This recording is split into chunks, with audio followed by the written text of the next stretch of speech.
The leader of the Barbados Labour Party would have pointed out the situation we find ourselves in presently based on the latest central bank report. It is interesting that on every occasion that both the Minister of Finance and the Prime Minister speak, they refer to a Barbados where buses are still running.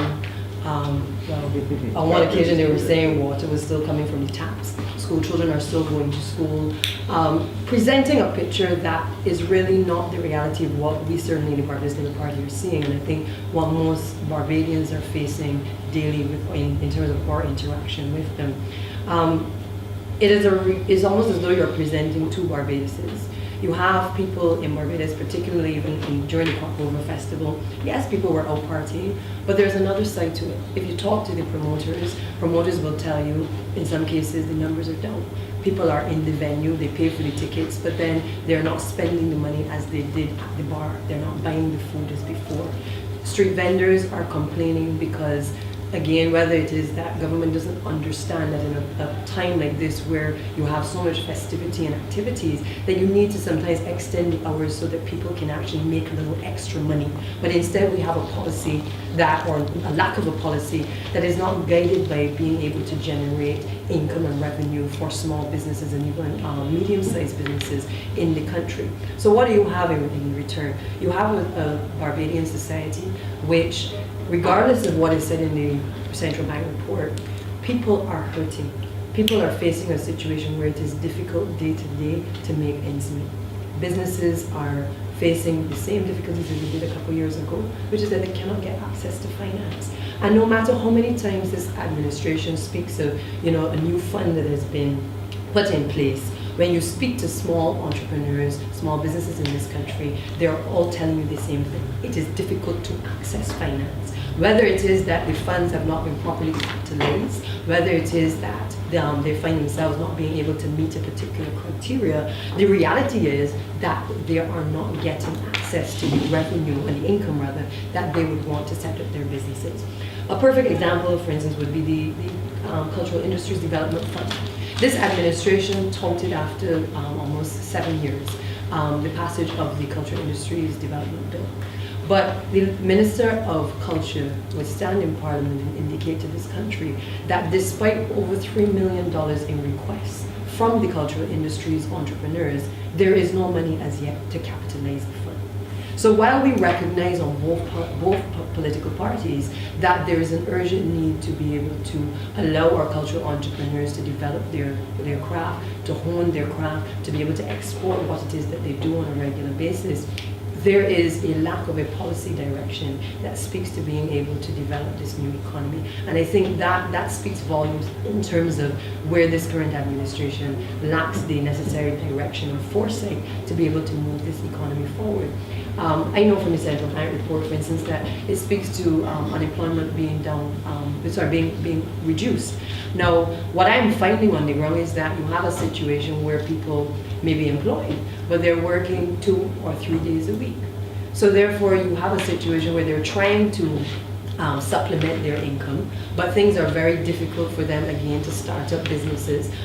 Just because you see a number of vendors on the roadside doesn't mean that people are actually generating income from what they are doing. And we have seen a proliferation of even small businesses in communities. People are trying, who've been laid off as a result of the cuts, have been trying their best to, create businesses at home, whether it is food businesses or selling drinks and stuff. But the reality is, again, this government, while on the one hand responding to the difficulties in the economy, they are on the other hand not facilitating small business entrepreneurs being able to set up their business. So you will have a situation in most of the communities across Barbados where it is difficult to obtain licenses to be able to set up your business. You will have a situation where small vendors who have taken to the streets to ply their trade are harassed by the police, executing perfectly reasonably their duties under the law. But there's another side to it, that the government has to recognize that persons have been laid off and persons are trying to make a living. So when you come at a period just before Cockrover where people you hope are going to be going out and trying to spend a little bit more money, and you then have the weight of the law coming down on these individuals, they find themselves in a situation where they're back to square one again, where they're not making the money that they would like to be able to make. And so I think that government is not recognizing or not being able to balance the difficulties that we're facing at the macroeconomic level, with obviously the issues that small businesses are asking for, things that will drive our economy, this government has continued to ignore. And it is not things that in a lot of cases require a lot of big ideas. It is simple things to get the country going. I believe that we've reached a position in our society where people are just simply frustrated. I've seen, even within the last few weeks, people spending less on what they would normally spend more on. So if you take productions at Party Monarch, most people have complained the production value has been decreased. Why has it been decreased? It's been decreased because people have recognized that it makes no sense to spend the money as they did before. It has been decreased because sponsors do not have the disposable income to invest in, whether it is parties entering the competition, or whether it is persons setting up their own businesses. People simply do not have the disposable income and the marketing budgets that they once did. Government absorbs a huge percentage of the sponsorship monies during crop over. So yet again, you find a situation where people want to hold events, but they do not have the money to do so. Artists are on events, usually in previous years, you have 6 and 7 artists being able to perform. But if you ask artists today, what would have happened this crop over? Most persons have resorted to playing DJ music. The artists have not necessarily benefited and been the major beneficiaries of a festival that they serve to drive annually. And I think these are all things that, again, are small things that this administration can do to be able to get things going, but I do feel that they lack the foresight to be able to put a number of these initiatives in place. I mean, Dale spoke to the issue of crime. We are seeing across communities a proliferation of criminal activity. We're seeing it, again, it doesn't have to be in a central bank report, but we are all Barbadians are concerned about the surge in crime and what is the result of the situation that we find ourselves in.